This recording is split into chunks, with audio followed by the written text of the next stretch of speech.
Hello दोस्तों, आप सबका स्वागत है मेरे यूट्यूब चैनल में। अगर आपने अभी तक पिछले वाले भागों को नहीं देखा है तो प्लीज़ आप सब पिछले वाले भागों को भी देख लीजिएगा।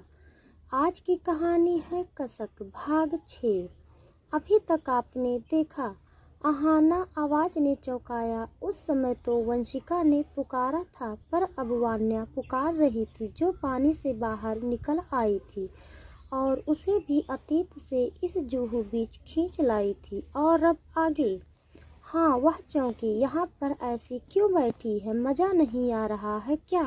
वान्या ने उसे ऐसे बैठा देख टोका। नहीं नहीं, ये बात नहीं है। यह तो बहुत सुंदर जगह है, सपनों के साकार होने जैसा। अहाना ने मुस्कुराते हुए कहा। फिर ऐसी क्यों बैठी हो? आ जाओ। उसने अहाना को अपने साथ आने को कहा।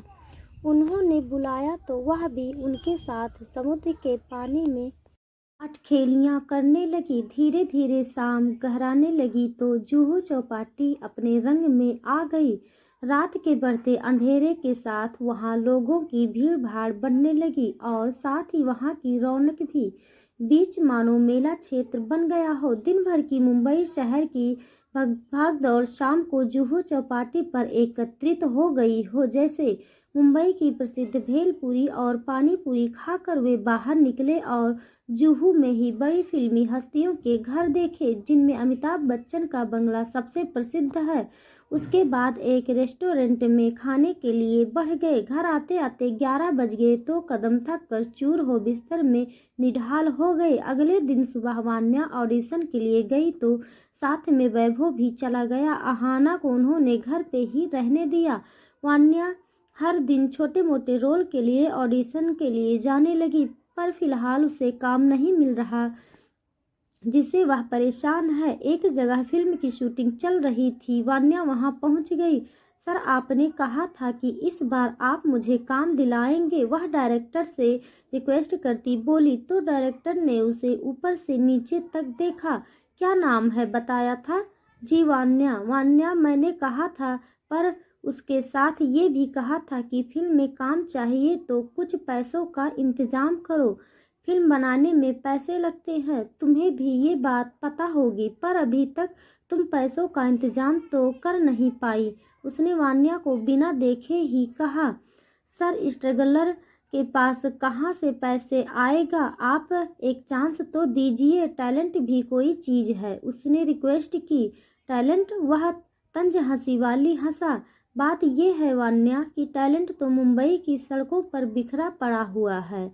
हर रोज हजारों लड़के लड़कियां हीरो हीरोइन बनने की हसरत के लिए यहाँ रुख करती हैं, पर उनमें से कितने हीरो हीरोइन बन पाते हैं? लाखों में एक। और जब तुम्हारे जैसे 100 और लड़कियां हैं हमारे पास तो हम कुछ शर्तों पर ही चांस देंगे। थोड़ा बहुत पहले पे करो।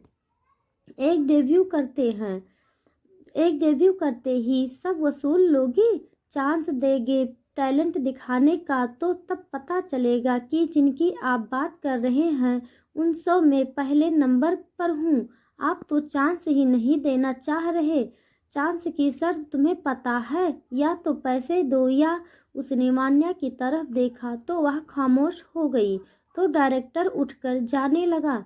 सर, आप मेरी बात। वैभव डायरेक्टर के पीछे दौड़ा। देखो, अभी शूट चल रहा है, बाद में बात करना, वह वैभव से बोला। अरे सर, इसी बारे में बात करनी है। हाँ बोलो। अगर वान्या की जगह कोई और लड़की हो तो चलेगा? वह कमीनी हंसी होठों पर ले आया। यहाँ क्या सौदेबाजी चल रही है कि ये नहीं तो वो? जिसे बनना है उसे ही कुछ देना पड़ेगा, उसने स्पष्ट कर दिया। सर, जिसकी मैं बात कर रहा हूँ वान्या तो कुछ भी नहीं उसके सामने। एकदम कंचा है, कंचा। मतलब प्योर ब्यूटी। एकदम मस्त, देखते ही तबीयत हरी भरी हो जाएगी। वह मुस्कुराते हुए बोला। सही बोल रहे हो? जी सर, 101%। ऐसा है तो ले आना 1-2 दिन में मिलाने। अगर हमें ठीक लगी तो बात आगे बढ़ाएंगे। डायरेक्टर से बात करके वान्या और वैभव स्टूडियो से बाहर निकले और घर वापस आ गए। अब उन्हें अहाना को डायरेक्टर की बात मानने राजी करना था।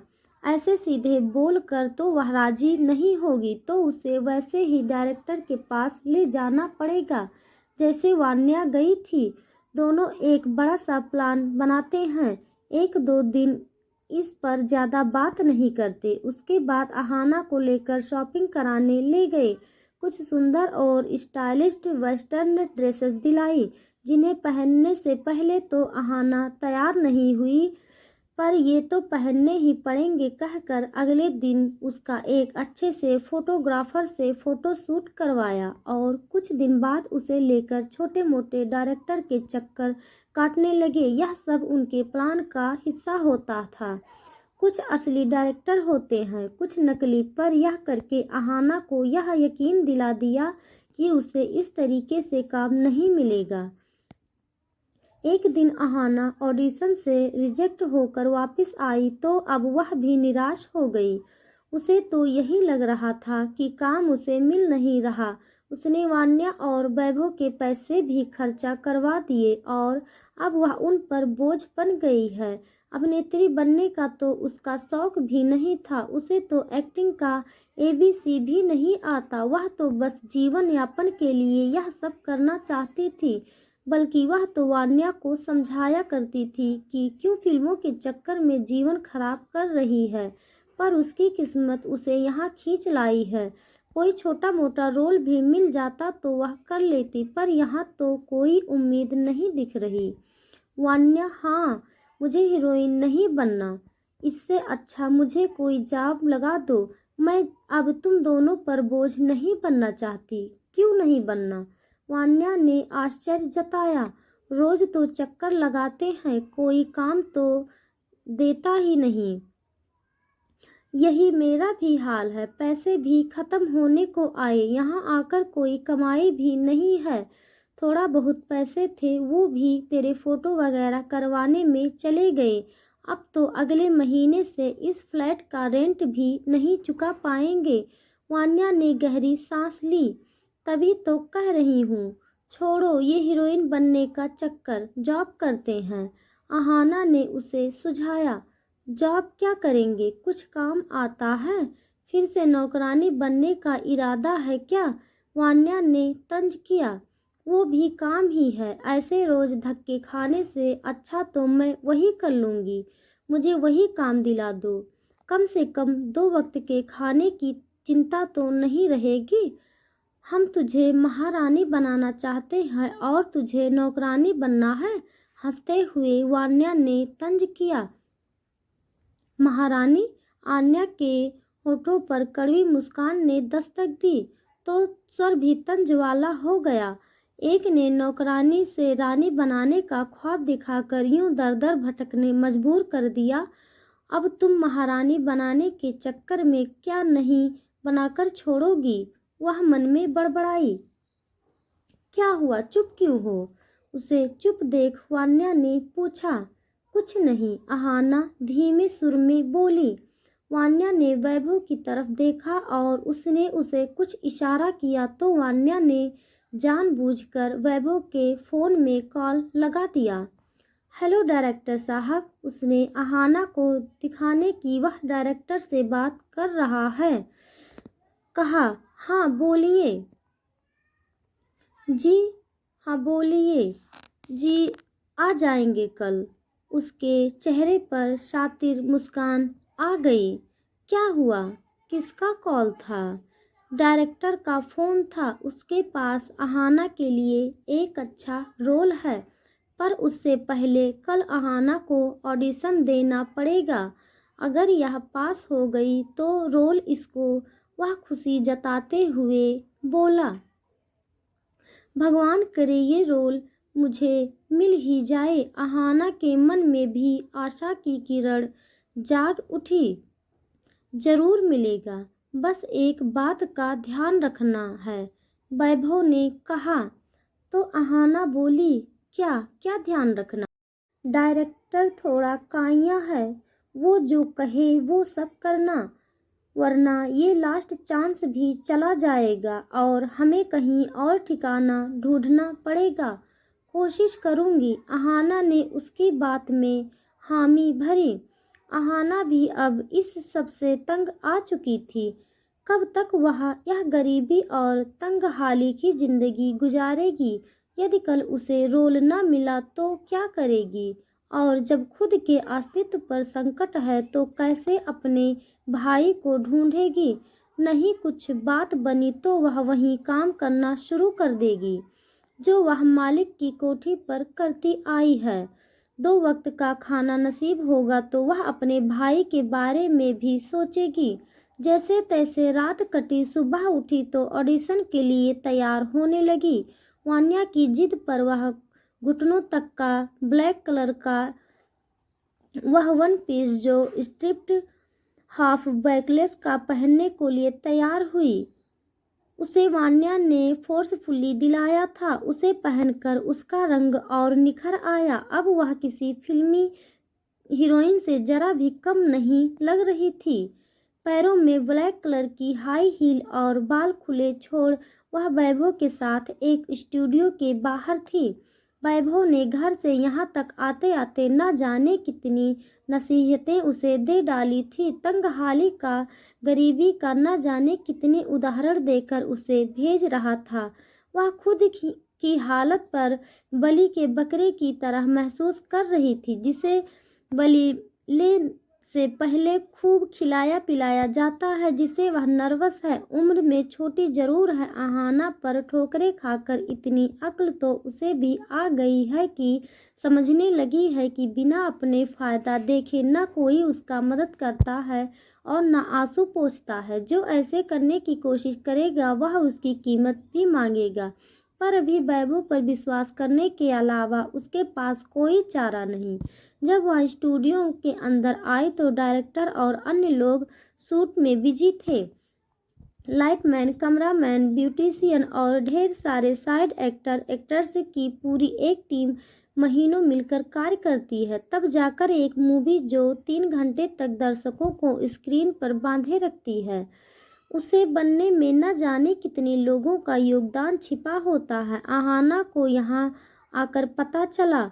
हेलो सर, वैभव डायरेक्टर के पास आकर बोला। हेलो सर, ये वो लड़की अहाना जिसके बारे में आपसे बात की थी। वैभव ने डायरेक्टर को अहाना से मिलाया तो डायरेक्टर ने ऊपर से नीचे उसे ऐसे ताड़ा कि उसे लगा कि उसकी नज़रें उसके कपड़ों से होती उसके जिस्म को छेद रही थी। अपनी गोल हैक को सेट करता वह अहाना के चारों ओर गोल गोल घूम उसके परखता ऐसे घूम रहा था मानो वह कोई वस्तु है। क्या नाम है तुम्हारा? अपने सिगार को लाइटर से जलाता हुआ पूछता है। जी अहाना, वह हकला गई। अहाना, उसने गहरी सांस ली। तो अहाना, तुम फिल्मों में काम करना चाहती हो? जी सर। कोई स्पेशलाइजेशन है तुम्हारे अंदर कि तुम कह सको कि मैं इस वजह से हीरोइन बन सकती हूँ? उसने पूछा। जो अहाना को समझ न आया तो चुप ही रही। तो उसने दोबारा दोहराया। बताया नहीं तुमने? मतलब सर, मतलब ये कि सुंदर तो वो सभी लड़कियां होती हैं जो हीरोइन बनने की चाह के लिए यहाँ आती हैं, पर कुछ अलग क्वालिटी होगी तुम्हारे अंदर जिसकी वजह से ही तुमने इंडस्ट्री का रुख किया होगा। सिंगार को 2 उंगलियों के बीच दबाए उसने पूछा। जी नहीं सर, मुझे बस काम की ज़रूरत है। अहाना ने ईमानदारी से अपनी बात रखी। तो अब वह वैभव से मुताबिक था। ओके मिस्टर वैभव, तुम जा सकते हो। अभी यहाँ शूट चल रहा है। पैकअप में 2-3 घंटे के करीब लग जाएंगे। मैं फ्री होते ही अहाना का ऑडिशन शेड्यूल करवाता हूँ। तुम चाहो 2-3 घंटे बाद इसे ले आना। तब तक ये यहाँ का काम भी देख लेगी कि कैसा होता है। उसने आंख से इशारा किया तो वैभव मुस्कुरा दिया। समझ आ गया था कि उसे अहाना पसंद आ गई है। वह मन की खुशी को चेहरे पर आए बगैर बोला। ओके सर, जैसा आपको ठीक लगे। वैभव जाने लगा तो अहाना थोड़ा घबरा गई और उसका हाथ पकड़ लेती है। वैभव रुक जाओ, मुझे यहाँ अकेला छोड़कर मत जाओ। बहुत घबराहट हो रही है। अहाना ने उससे याचना की पर वह उसे अनदेखा करता है। घबरा क्यों रही हो? इतने सारे लोग हैं यहाँ और मुझे वान्या को लेकर ऑडिशन पर लेकर भी जाना है। तुम डरो मत, निडर होकर ऑडिशन दो। 1-2 घंटे की तो बात है, बस ध्यान रहे जैसे डायरेक्टर साहब कहें वैसे ही करते रहना। ये रोल हम सबके लिए बहुत ज़रूरी है। कॉन्फिडेंस से रहो, समझो सिलेक्शन पक्का। और जब तक मैं ना आऊँ यहाँ से मत जाना, प्लीज़ मत जाओ। अहाना ने उसे रोकना चाहा पर वह नहीं रुका और उसका हाथ छुड़ाकर चला गया। जब वैभव चला गया और बाकी लोग भी शूट में बिजी हो गए तो अहाना एक जगह बैठकर शूटिंग देखने लगी। डायरेक्टर अपने शूट में बिजी था। एक अधेड़ उम्र की महिला हिमानी जी पर सीन फिल्माया जा रहा था जो फिल्म में हीरोइन की मां का रोल कर रही थी। वह काफ़ी सीनियर थी, अपने समय में कई फिल्मों में साइड हीरोइन का रोल भी कर चुकी थी। अहाना गौर से वह दृश्य फिल्माते देखने लगी। 8-10 टेक रीटेक के बाद सीन कंप्लीट हुआ। उसके तुरंत बाद इसी लोकेशन पर दूसरा दृश्य फिल्माया जाना था, इसलिए पैकअप तो नहीं कहा गया पर सबको चाय नाश्ते की छुट्टी दी गई। डायरेक्टर भी वहां से अपनी वैनिटी वैन में आ गया और एक लड़के से अहाना को अंदर भेजने को कहा। तुम्हें डायरेक्टर साहब बुला रहे हैं, उसने अहाना से कहा तो वह झिझकते हुए वैनिटी वैन में आ गई जो बाहर से लग तो वैन ही रही थी पर वह किसी 5 स्टार होटल के कमरे से कम न था। उसमें बेड, टीवी और वॉशरूम से लेकर फ्रिज, सोफे तक की सभी सहूलियत मौजूद थी। अहाना अब वैन में अंदर आई तो वह सब देख हैरान थी। डायरेक्टर सोफे में बैठा ग्लास में डाले कुछ पी रहा था। आओ बैठ जाओ, डर क्यों रही हो? अहाना को डरी सहमी देख उसने गंभीर आवाज में कहा तो अहाना झिझकती सोफे पर पैर ऊपर रखकर बैठ गई, जिससे उसका वन पीस जो फ्रॉक की तरह था खिसक कर टांगों पर ऊपर तक खिसक गया तो वह उसे नीचे खिसकाती है पर डायरेक्टर की नज़र उसकी टांगों पर ही चिपक गई। कितनी जगह ऑडिशन दे चुकी हो? उसने बड़ी मुश्किल से अपनी नज़रें उसकी टांगों से हटाकर चेहरे पर टिकाकर पूछा। जी सर, काफ़ी जगह। सिलेक्ट नहीं हुई कहीं? नहीं, तुम कह रही थी कि तुम्हें काम की सख्त ज़रूरत है। जी सर। ओके। उसने एक गहरी सांस ली। ऐसे करो, आकर मेरी गोद में बैठ जाओ। वह सोफे पर पैर फैलाए बैठा था तो अहाना को बैठने को कहता है। सर क्या कह रहे हैं? अहाना चौंकी। हाँ, सही सुना, जो कहा है वो करो। पर यही ऑडिशन है, फिल्मों में यह सीन भी तो होगा। तुम्हें न जाने कितने प्रकार के रोल करने पड़ेंगे, यहाँ तक कि बेड सीन भी। वहाँ पर तो हजारों लोग देखेंगे। हीरोइन बनना है तो शर्म वरम सब त्यागनी पड़ेगी। यहाँ पर तो मैं अकेला ही हूँ, इसमें क्या शर्म की बात है? मुंह में दबाई सिगार का एक लंबा कचले उसने हाथों का गिलास एक साइड रखा और अहाना का उसकी गोद में बैठने का इंतजार करने लगा। अहाना कई जगह ऑडिशन के लिए जा चुकी थी पर ऐसे तो किसी ने उसे नहीं कहा। पर वैभव ने कहा था कि डायरेक्टर काया है, उसकी बात नहीं मानी तो काम नहीं देगा और काम नहीं मिला तो वह और वान्या सड़कों पर आ जाएंगे। सोचकर वह झिझकती खड़ी हो गई। डायरेक्टर के चेहरे की तरफ देखा जिसकी आंखों में एक कमीनी चमक उभर आई थी। वह आकर उसकी गोद में बैठ गई। उसकी दोनों टांगें दोनों तरफ से जमीन पर थी। डायरेक्टर की तरफ देखा, उसकी होठों की मुस्कान बढ़ गई। यह करके तुमने खुद को साबित किया है। मुझे यकीन है कि तुम हर सीन कर लोगी, पर मुझे तुम्हारी खूबसूरती भी देखनी है। आखिर दर्शक एक खूबसूरत हीरोइन देखना चाहते हैं तो अब तुम अपना ये ड्रेस उतार दो। अहाना ने सुना तो हतप्रभ थी। देखते ही अहाना की किस्मत उसे कहाँ पहुँचाती है, आगे क्या करेगी? बच पाती है इस ट्रैप से या कहीं फंस कर रह जाएगी? आज के लिए बस इतना। इसके आगे का भाग देखने के लिए आप सब हमारे साथ बने रहिए। हमारे चैनल को सब्सक्राइब कीजिए और अगर कहानी पसंद आए तो कमेंट बॉक्स में ज़रूर बताइएगा। तब तक के लिए धन्यवाद।